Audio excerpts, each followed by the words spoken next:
let's talk about Ukraine. Sure.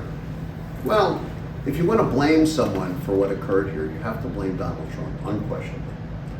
People are saying, well, his relationship with Putin, well, that's part of it. But the real issue was the attempt by the Soviet Union and now by the Russians to undermine NATO. And you undermine NATO, which is what the Russians always wanted, and the Soviets wanted. Why? Because they wanted the Americans out of Europe. They wanted to have control over Europe. They saw it as their sphere of influence. And it's been a battle since the late 40s. But wasn't it, okay, but also under Donald Trump, he wanted Ukrainians to acknowledge something. What was it? In order to get the support. What he did was effectively, although no one's going to be charged with it. I mean, no one's really going to be charged with what he did. He extorted American benefits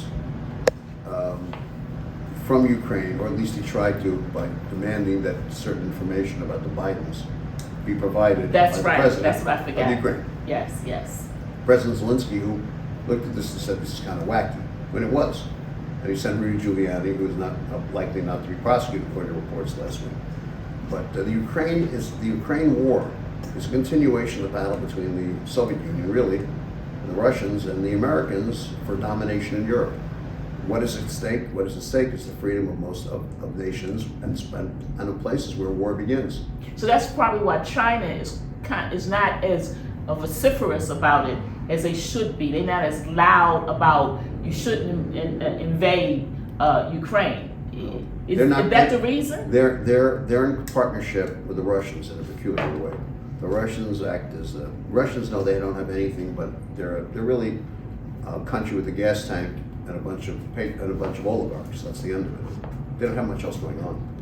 Their GDP, their gross domestic product, is lousy. They don't have much going on, and they know it.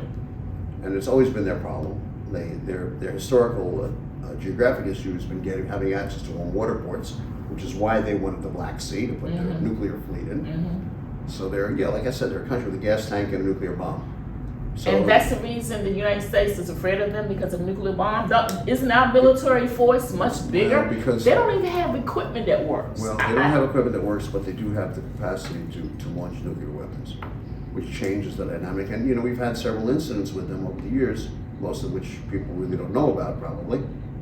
That where we've almost gone to war with them, and that one of them certainly was the Cuban Missile Crisis. And the better book, there's two great books about it. One is the standard text by Graham Allison called The Essence of Decision, and the other one is by a guy named Sergei Plach, I think, at Harvard, and he's really much more critical. And he says, look, we're lucky we didn't kill each other. It was just by an accident that the world was not blown up. So we've had those confrontations with the Russians before. Not the first time. We've had surrogates, their surrogates and our surrogates in war. North Vietnamese, South Vietnamese, Koreans, the Chinese and the Koreans, and it goes on and on. These wars have gone on, limited wars, and these limited wars, some theorists would have you believe, are important, and they are, because what they do is they let off steam in the system, without which we would have a spectacular war, because man is tribal, that's what he does, he's a tribal person. The question in Ukraine is about sphere of influence and power. And I think the Americans handled it badly in the beginning. It's kind of like if the Warsaw Pact was the equivalent of NATO, right, for the Russians and the communist countries. Russians ran it.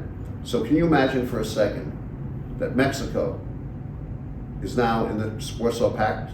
What would the Americans say? They wouldn't. So what are you, crazy? Let's go to war. What if the Americans threaten Ukraine should be part of the wars of NATO? So the Russians said, okay, drop dead, and it gave them an excuse. So how did the United States, well, when you say it was handled badly, you're referring to how Donald Trump handled it, or it goes back before that. Okay. The problem in Ukraine really goes back to Ukraine. I mean, there's great stuff we read about it. The Ukraine problem goes back centuries. The real problem today is a function of Bush 1, Bush 2, Obama, and Trump. All three of them didn't handle it properly. They just didn't. The end result is now we have a real problem. What's the end? The end game is to pray that the Ukrainian people are successful, and we got to give Putin a way out. Because the problem is when you have somebody who has no way out, they will take other action. And the reality is that he can push, he's got crazy generals, and who knows what they're capable of. Since there's a shakeup in the House, Right. do you think the funding will continue for Ukraine? Not clear yet. Not clear yet. The people who are likely to run the House of Representatives come January, don't understand the word comity, which is the sense of being able to put people together and the nature of healthy debate and discussion. What's the judgment on that? Nancy Pelosi, whether you like her or not, was the Speaker of the House of Representatives. Held the institution together, not from a Democratic perspective with a small d, but from a Democratic perspective with a big D. Mm-hmm. That meaning not the party, but the institution. Mm-hmm. When institutions are in trouble in democracies tend to have real troubles. Mm-hmm. She protected the institution, and the Republicans did not attend her farewell. No, They gave her no kind words, No. which I find most extraordinary. Donald Trump gave no kind words to the Obamas, right? No, he didn't. He did not, Mhm. and he did not treat them very nicely. So, Nor did he treat the Bidens very nicely. Donald No, Trump. he didn't. Now, the last question, and these are bonus questions that Sure. we're very excited about. Jeffries, Yeah, what do you think of him taking on a leadership role? he's the right person for that role at this time. Okay. He is he's a legislator Mhm. by desire. He's very smart. He's highly educated. He's a litigator by training. He is very cautious, not a firebrand, and the combination of that having the first African American as Speaker, which is I think number 3 in line to the presidency, Yes. is very, very important because symbols matter as well as Yes. action. Yes. And here's a case where symbols and action will come together. Should he become the Speaker? I think he's going to have a hard time unifying everybody, but he's going to do it. It'll just take some time. Because he is cautious, he'll be able to hold the AOCs and the squad under some control because their desire, like all social movements, which is what they are, is not to get anything done. Because the minute they get something really done, they'll be out of business. Mhm. Social movements tend to achieve their goals and then die.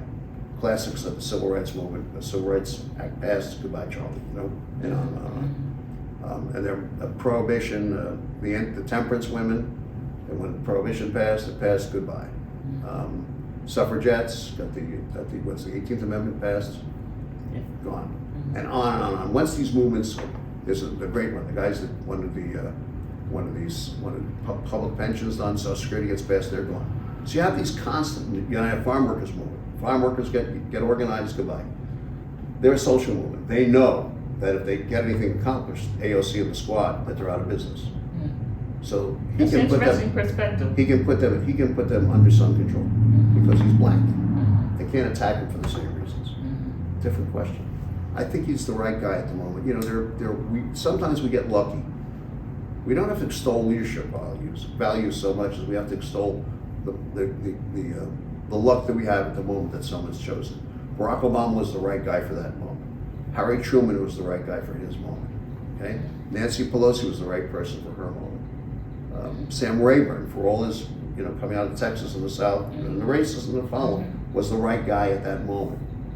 They're always right people. I mean, and so Hakeem Jeffries is the right guy for this moment. Will he be successful? That's a matter of time. We don't know yet. Yes. Well, thank you, Hank. My pleasure. I appreciate it. Thank you.